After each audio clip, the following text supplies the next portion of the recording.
காங்கிரஸ் பேரியக்கம் இன்னும் ஆழமான பற்றோடு நிறைவேற்றிக் கொண்டிருக்கிறது என்பதுதான் இன்று அவருடைய நிகழ்வு எடுத்துக்காட்டாக இருந்து கொண்டிருக்கிறோம். எனவே ஒரு 60 ஆண்டு காலம் காங்கிரஸ் பேரியக்கம் தமிழ்நாட்டில் ஆட்சியில் இல்லை. அப்படி ஒரு நிலைமை திராவிட முன்னேற்ற கழகத்திற்கோ அண்ணா திராவிட முன்னேற்ற கழகத்திற்கோ நீண்ட நெடுபயணத்தில் இப்படி ஒரு சோதனையான நிலைமை வறுமையானால் அந்த கட்சிகள் இருக்குமா என்று கேள்வி மட்டும் நான் கேட்கிறேன். பதிலை உங்கள் மனதுக்குள்ளேயே எழுதிக் கொள்ளுங்கள். எனவே காங்கிரஸ் பேரியக்கம் என்பது மிகப்பெரிய ஆழமரம். ஆண் விட்டு விழுதுவிட்டு வளர்ந்திருக்கிற இயக்கம். இமயம் முதல் குமரி வரை காங்கிரஸ் எங்கே இருக்கிறது என்று கேட்பார்கள். தனியாக என்ற போதும் 21 விழுக்காடு வாக்குகளை பெருந்தலைவர் காமராஜருக்கு பின்னால் வாங்கி காட்டிய இயக்கம் காங்கிரஸ் பேரியக்கம் என்பதை நினைவுறுத்த விரும்புகிறேன். நாம் 20% வாக்குகளை பெற்றோம். ஓஹோ என்று புகழ்பெற்று எம்ஜிஆரால் அடையாளம் காட்டப்பட்ட அம்மையார் ஜெயலலிதா 21% வாக்குகள் தான் 89 வாங்கினார்கள்.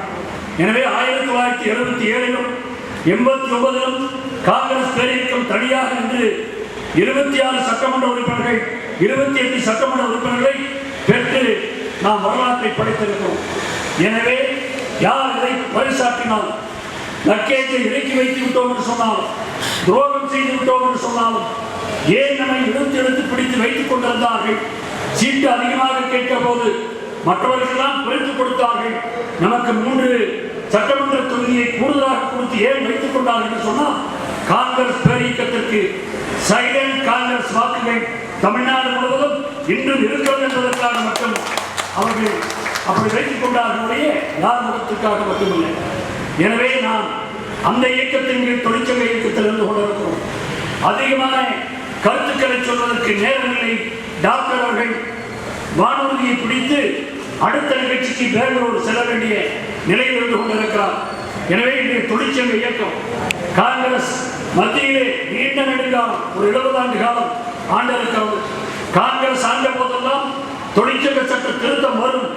எதற்காக வரும் என்று சொன்னால், நடைமுறைக்கு சாத்தியமாக தொழிலாளர்களை வாழ வைப்பதற்காக, அவனுக்கு கூடுதல் பாதுகாப்பை வழங்குவதற்காக சட்ட திருத்தங்கள் இயற்றியது உண்டு. அத்தனை சட்டங்களையும் சொல்வதற்கு இங்கே நேரமில்லை. அப்படிப்பட்ட காங்கிரஸ் பேரியக்கம் தொழிலாளர்கள் மீது வைத்திருந்த பற்றும் பாசமும் அளவிட முடியாது. ஏன் இந்திய நாட்டுடைய முதல் பிரதமர் ஜவஹர்லால் நேரு தொழிற்சங்க இயக்கம் சுயேட்சையாக நடக்க வேண்டும், அதில் அரசியல் தலையீடு இருக்கக்கூடாது, அரசியல் ஆதிக்கம் இருக்கக்கூடாது என்று சொன்ன தலைவர் காங்கிரஸ் பேரியக்கத்துடைய தலைவர் முதல் பிரதமர் ஜவஹர்லால் நேரு என்பதை இங்கே நினைவுறுத்த வேண்டும்.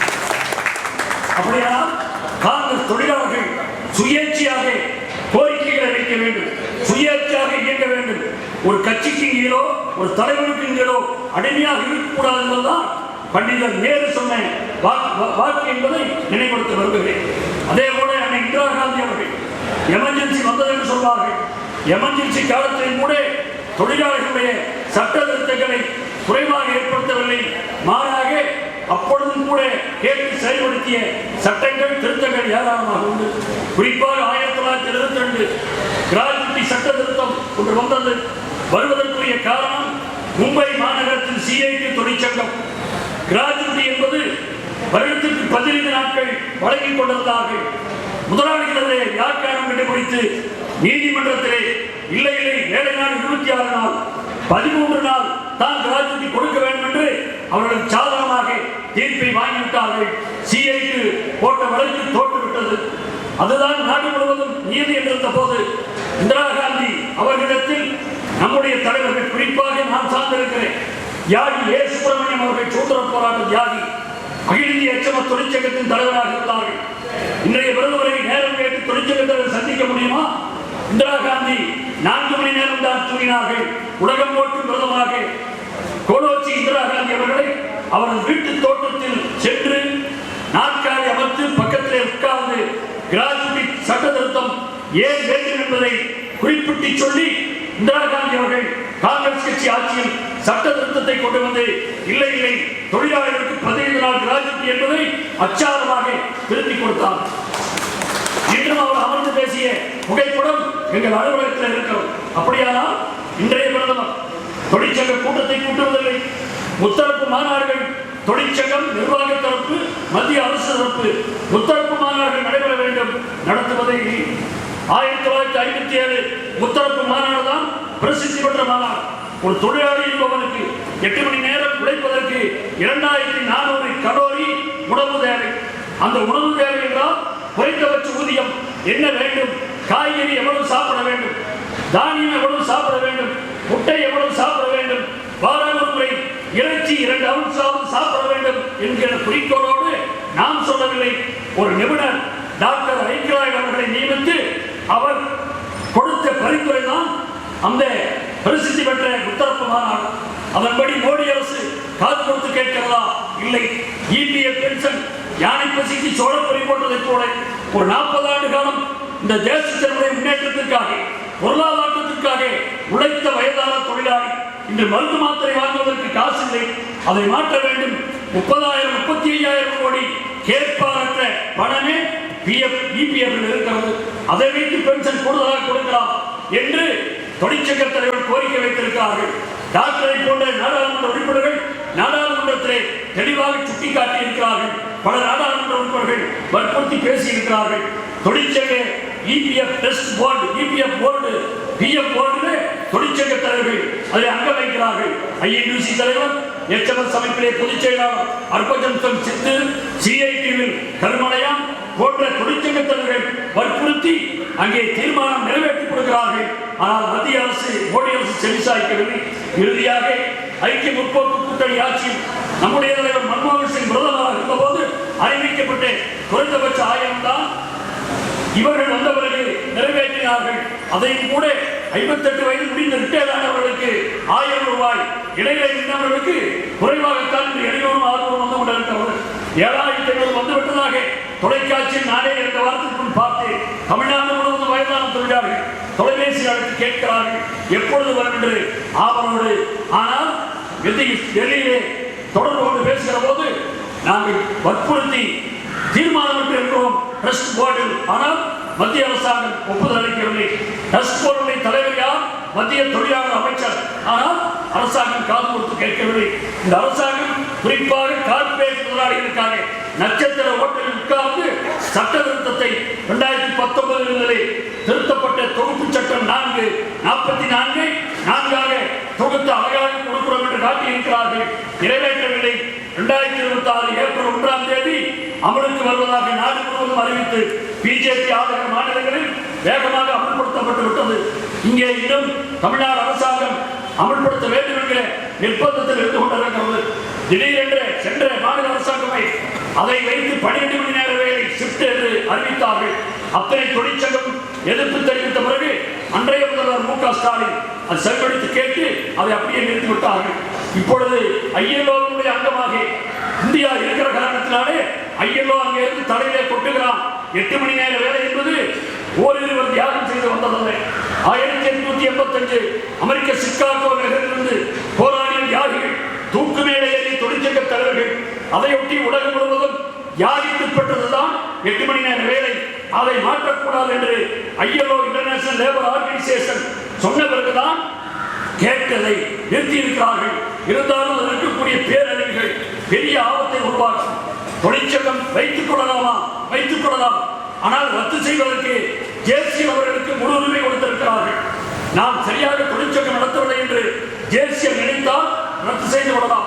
ரத்து செய்துவிட்டால் நீதிமன்றம் சென்று தடையானை வர முடியாது. அந்த ஒரு இக்கட்டான சூழலை மோடி அரசாங்கம் ஏற்படுத்தி இருக்கிறது. குறிப்பாக கட்டுமான அமைச்சரா தொழிலாளருக்கு 1882ஆம் ஆண்டு தமிழ்நாடு சட்டம் அமல்படுத்தப்பட்டு மாநில அரசாங்கம் வாரியத்தை அமைத்து நேரடியாக தொழிற்சங்க தலைவர்கள் வாரியத்திலே உறுப்பினராக போட்டு அங்கே விவாதங்கள் நடைபெற்று முற்போக்கான பயன்களை நாம் பெற்றுக்கொண்டிருக்கோம். கல்வி உதவித்தொகையா, வீடு கட்டுவதற்கு கட்டுமான தொழிலாளிக்கு 4 லட்சம் மானியம், வேலை செய்கிற போது கீழே விழுந்து இறந்துவிட்டால் 8 லட்சம் ரூபாய் இழப்பீடு என்கிற உரிமைகளை எல்லாம் நாம் நேரடியாக மாநில அரசாங்கத்தோடு, நேரடியாக கட்டுமான வாரியத்தில், நேரடியாக உடலுழைப்பு தொழிலாளர் வாரியங்களில் நாம் கேட்டு விவாதித்து பெற்று வருகிறோம். அதை கெடுப்பதற்கு மோடி அரசு ஈஸ்ராம் என்கிற ஒரு திட்டத்தை அறிவித்து இன்று அதை குளறுபடி செய்வதற்காக நேரடியாக இதில் பூந்து உடனடி செய்வதற்கு தயாராக இருக்கிறார்கள். என்ன காரணம் என்று சொன்னால், நாடு முழுவதும் தொழிலாளி வர்க்கம் மீண்டும் அடிமைகளாய் இருக்க வேண்டும், முதலாளிகள் கோலோச்ச வேண்டும் என்பதை தவிர அதற்கு வேறு எந்த கொள்கையும் இல்லை. 2005 சரண் சக்தி நிதி என்கிற ஒரு திட்டத்தை கொடுத்திருக்கிறார்கள். அது மனுசாஸ்திரத்தை சொல்கிறது, அது மனுசாஸ்திர தர்மம் என்று சொல்கிறது. நீ வேலை செய்வது உன்னுடைய தலையாய கடமை, நீ வேலை செய்வது தர்மம் என எண்ணிக்கொள். ஆனால் உரிமைகள் கேட்பதற்கு உனக்கு உரிமை இல்லை என்றுதான் அவருடைய விளக்கம் சொல்கிறது. எனவே தெரியாத பெயர்களில், வாயம் உடையாத பெயர்களில், எப்படி மகாத்மா தேசத்தந்தை மகாத்மா காந்தியின் பெயரில் மகாத்மா காந்தி தேசிய ஊரக வேலைவாய்ப்பு உறுதியளிப்பு திட்டம், மன்மோகன் சிங் ஆட்சியில் அன்னை சோனியா காந்தி வழிகாட்டுதல் கொண்டு வரப்பட்ட திட்டம், நாடு முழுவதும் மகாத்மா காந்தியின் பெயரை மறந்தவரும் கூட இளைஞர் கூட சொல்லுகிற திட்டமாக கிராமப்புற பொருளாதாரத்தை மேம்படுத்துவது கொண்டு வந்தார்கள். இன்று மகாத்மா காந்தியின் பெயரையே சுட்டுக் கொண்டே அந்த கூட்டம் மகாத்மா காந்தியின் பெயரையே முழுமையாக எடுத்துவிட்டு பிபிஜி ராம்ஜி யாராவது புரிகிறதா? இது எதற்கு இது தேவை? மகாத்மா காந்தி தேசிய ஊரக வேலைவாய்ப்பு உறுதியளிப்பு திட்டம் என்று சொன்னால் தமிழிலும் சொல்லலாம், கன்னடத்திலும் சொல்லலாம், தெலுங்கிலும் சொல்லலாம், மலையாளத்திலும் சொல்லலாம். எல்லோரும் அழகாக சொல்லிக் கொண்டுள்ளார்கள். பெயரையே மாற்றி உடன்படி செய்து முதலிலே 90 விழுக்காடு மத்திய அரசுடைய நிதி, 10 விழுக்காடு மாநில அரசுடைய நிதி, இப்பொழுது 125 நாள் வேலை கொடுப்பதாக அழகாக சொல்லிவிட்டு 60% மத்திய அரசு நிதி, 40% மாநில அரசு நிதி. மாநில நிதிநிலைகள் பல்வேறு மாநிலங்களில் தமிழ்நாடு உட்பட திண்டாடி கொண்டிருக்கிறது. எனவே அந்த திட்டத்தை நேரடியாக முடக்காமல் சன்னஞ்சமாக தானே உடலுகிற செயலை மோடி அரசாங்கம் செய்திருக்கிறது. எனவேதான் அனைத்து தொழிற்சங்க இயக்கங்களும் அகில இந்திய வேலைநிறுத்த போராட்டங்கள், மறியல் போராட்டங்களை தொடர்ந்து நடத்தி கொண்டிருக்கிறோம். இனிமேல் நடக்கும் அதற்கு உழைப்பாளிகள் போராடுவதை தவிர வேறு எதுவும் இல்லை. நாம் போராடாமல் பெற்றது எதுவும் இல்லை. நல்ல அரசாங்கமாக இருந்தால் போராடினால் காது கொடுத்து கேட்டு நிறைவேற்றுவார்கள். இது செகலங்காலில் ஊதிய சங்கை போல் தூங்குபவரை போல நடித்துக் கொண்டிருக்கிறார்கள். தொழிலாளர்கள் கஷ்டப்படுவது தெரியும். எனவே அடிமையாக்குவதற்கு ஒருபோதும் விடமாட்டோம். காங்கிரஸ் பேரியக்கம் கொடுத்த உரிமைகளை, கொடுத்த பயன்களை, கொடுத்த சட்ட திட்டங்களை ஒரு